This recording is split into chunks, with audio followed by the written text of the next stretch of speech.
Hello les addicts, je vous retrouve aujourd'hui pour vous parler d'une saga chère à mon cœur qui en ce moment a une petite actualité aussi. Je vais aujourd'hui vous parler de La Croisée des Mondes de Philippe Pullman, paru chez Gallimard. C'est une trilogie que j'ai découverte quand j'étais ado, que j'ai redécouvert il n'y a pas si longtemps que ça vu que je les ai tous relus et j'avais très envie de vous en parler, surtout qu'on a une deuxième trilogie qui est sortie derrière et tout, enfin voilà.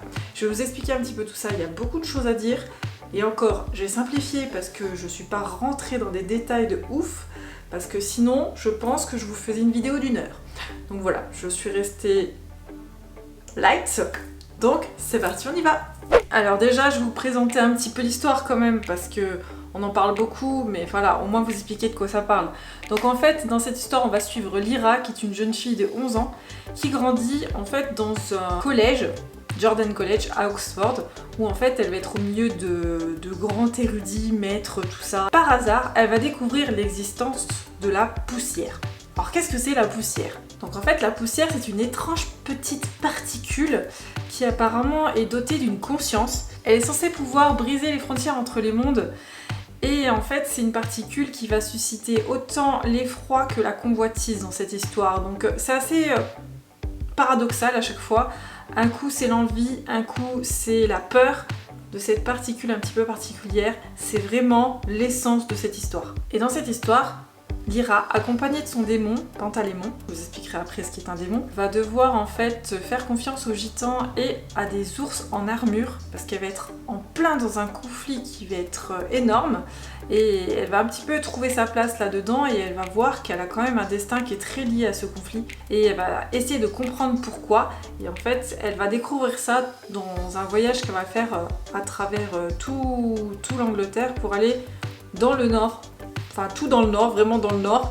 Et du coup elle va découvrir tout ça et on va la suivre et franchement un plaisir. Un plaisir, c'est juste trop bien. Donc La Croisée des Mondes, c'est une fantasy jeunesse que Philippe Pullman a écrit entre 95 et 2000, donc pour la première trilogie principale. Ça aussi je vous explique après, vous inquiétez pas, je vais pas vous perdre, je fais ça par étapes. Moi personnellement je trouve que cette saga, pour moi c'est pas du jeunesse parce que...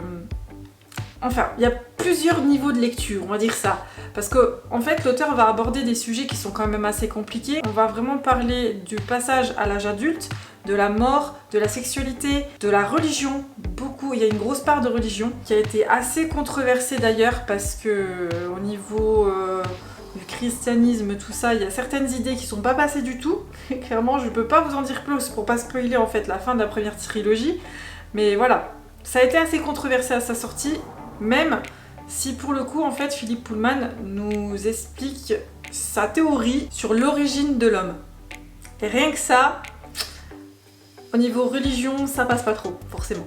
Mais il faut quand même savoir que La Croisée des Mondes est considérée dans la littérature anglophone comme un grand classique.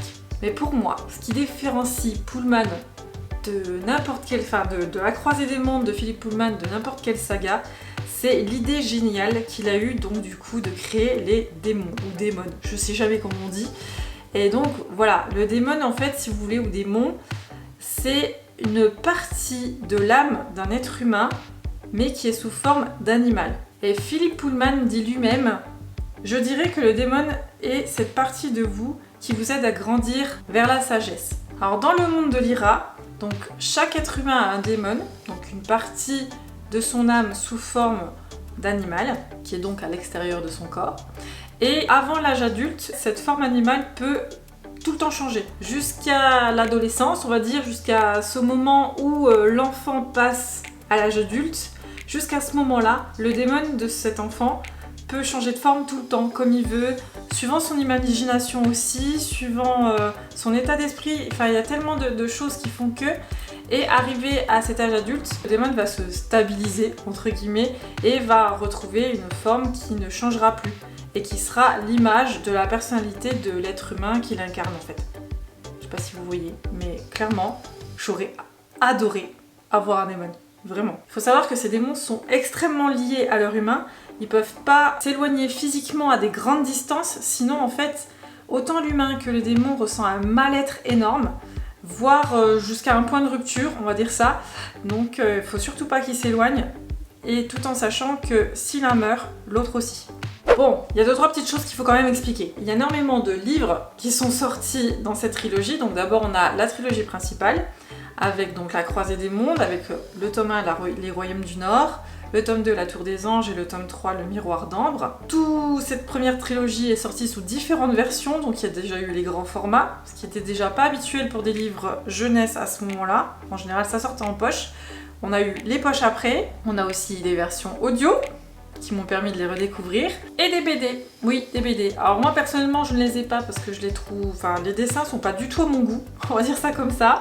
C'est pas quelque chose que j'aurais dans la bibliothèque, dans ma collection à la croisée des mondes, univers de Philippe Pullman, on va dire ça. Celles-là je les ai laissées de côté. Je vous les mets quand même là, mais moi c'est pas du tout mon style. Après on a eu des petits livres complémentaires qui ont été Lyra et les oiseaux, vous avez juste ici, qui commence à être compliqué à trouver. Donc Lyra et les oiseaux qui raconte en fait une petite nouvelle 2 ans après le Miroir d'Ambre, donc le 3e tome de la Croisée des Mondes.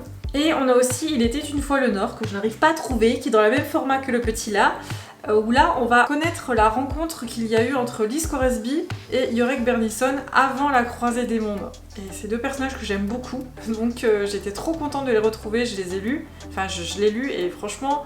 Même si c'est une mini-nouvelle aussi, enfin, c'est super intéressant. Ensuite, à côté de la Croisée des Mondes, qui est sortie entre 1995 et 2000, très récemment, l'année dernière, nous avons aussi une 2e trilogie qui est sortie. Donc on a pour l'instant le 1er tome qui est sorti et le 2e tome est sorti en anglais, mais pas encore en VF. Alors il s'agit de La Belle Sauvage. Donc la trilogie en entier s'appelle la trilogie de la poussière, donc on se dit tiens on va peut-être savoir un peu plus sur la poussière. Et du coup le 1er tome s'appelle La Belle Sauvage, qui se passe du coup 10 ans avant la Croisée des Mondes, et on va retrouver Lyra bébé, ses parents et les gitans. Et on va aussi découvrir 2 nouveaux personnages qui sont Alice et Malcolm. Franchement je viens de le terminer, c'est vraiment pas mal les gars, vraiment pas mal. La Belle Sauvage, franchement je vous dirais que on peut le lire avant la Croisée des Mondes.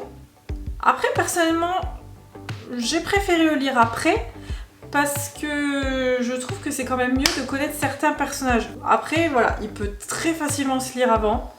Et je vous dirais que le 1er tome de la Croisée des Mondes commence vraiment 10 ans après. Et non, c'est franchement super intéressant. Moi, j'ai adoré, vraiment.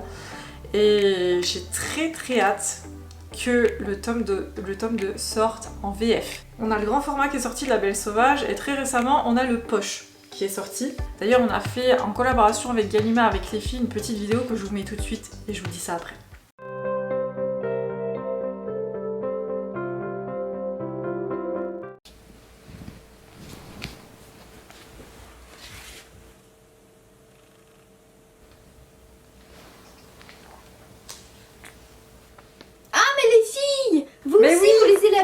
Je suis trop contente, il est trop bien, il est hyper instructif et je trouve qu'on apprend beaucoup plus de choses sur l'histoire originale. Non mais moi qui suis en vacances les filles, c'est tellement reposant, tellement doudoune cette lecture. Et moi franchement ce que j'adore, c'est cette notion de démon en fait, c'est génial comme idée. Il y avait un passage que j'aimais beaucoup, enfin je trouve qu'à chaque fois dans chacun des chapitres il y a toujours un moment super intriguant, et enfin bref c'était un passage que je trouvais super mignon et plein de mystères. Et je t'en avais parlé Mélanie, mais je sais plus quelle page c'est, tu pourrais me dire? C'était lequel? Attends, je sais plus... Mais si, tu te souviens, attends. Regarde. Ah oui c'est là. Attends, c'est page 319, Élise. Je vous lis le résumé que j'aime bien. Malcolm se réveilla quand une faible lumière grise pénétra sous la bâche. Frigorifié, il tremblait si fort que le canoë tanguait. Au moins, le martèlement... Papa, tu m'as dit quoi, page 319? Je suis à la page 195, j'ai pas lu. Oh, mais aussi... Moi je lis tranquillou bilou hein. Après aussi, si on veut pas spoiler, vous avez qu'à le lire, il est génial ce livre. C'est vrai qu'il est trop bien. Bon mais les filles, puisqu'il faut que je vous rattrape, bonne lecture hein. Si vous avez aimé la saga à la croisée des mondes, je sais pas pourquoi vous attendez de pas lire ce roman, il est absolument génial. Alors si vous avez lu La Croisée des Mondes, franchement il faut lire La Belle Sauvage. Bonne lecture, j'espère que vous aimerez ce livre. Bye bye.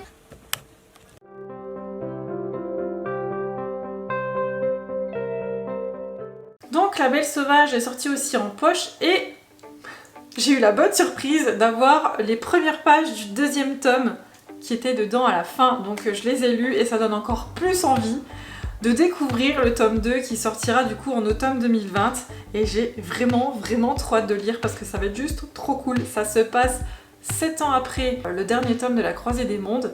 Et on va retrouver du coup Lyra dans certaines circonstances. Je vous en dis pas plus pour pas spoiler la fin de La Croisée des Mondes, ce serait bête. Mais vraiment trop hâte d'en savoir plus là aussi. Ensuite, je ne pouvais pas vous parler de La Croisée des Mondes sans vous parler des adaptations cinématographiques qu'il y a eu sur cette saga. Alors, tout d'abord, on a eu une adaptation du premier tome au cinéma avec un casting de dingue. On avait Nicole Kidman pour Madame Coulter, on avait Daniel Craig pour Lord Asriel, ou encore Eva Green pour une des sorcières que l'on rencontre dans le premier tome. Et franchement, le casting, c'était vraiment un truc de malade. Et le film, malheureusement, n'a pas marché parce qu'il a été trop lissé, on va dire, au niveau... Enfin, le fond de l'histoire a été perdu puisqu'on parle quand même beaucoup de religion. Et tout ce côté-là a été lissé pour que le film soit plus accessible à tout le monde, les enfants entre autres. Et du coup, c'est un peu dommage, ça a un peu dénaturé l'œuvre. Donc du coup, c'est pas trop bien passé non plus. Donc du coup, il n'y a pas eu de suite pour ces films. Mais l'année dernière, on a eu la surprise que cette saga soit à nouveau adaptée en série cette fois-ci, qui a été créée donc par l'auteur, Philippe Pullman. Et franchement, pour l'avoir vu la série, là franchement rien à voir. Rien à voir avec le film. Pour le coup, ça a été super bien fait, ça a été super bien suivi. Enfin vraiment, trop hâte que la saison 2 sorte. Donc la saison 1 fait 8 épisodes et normalement il y aura aussi 8 épisodes pour la saison 2 qui devrait sortir. J'essaie de me renseigner mais il n'y a pas trop d'infos. C'est peut-être pour fin 2020. On croise les doigts. On croise très fort les doigts. Dernière chose, je vous laisse avec 2 petites citations de la saga qui sont quand même pas mal. On y va. Un menteur chevronné ne possède pas forcément une imagination débordante. À vrai dire, beaucoup d'excellents menteurs n'ont aucune imagination. C'est ce qui confère à leur mensonge un tel pouvoir de conviction. Supposons que le démon choisisse une apparence qui ne nous plaît pas. Eh bien, si tu n'es pas content, voilà. Tu sais, il y a un tas de gens qui aimeraient avoir un lion pour démon et qui se retrouvent avec un caniche.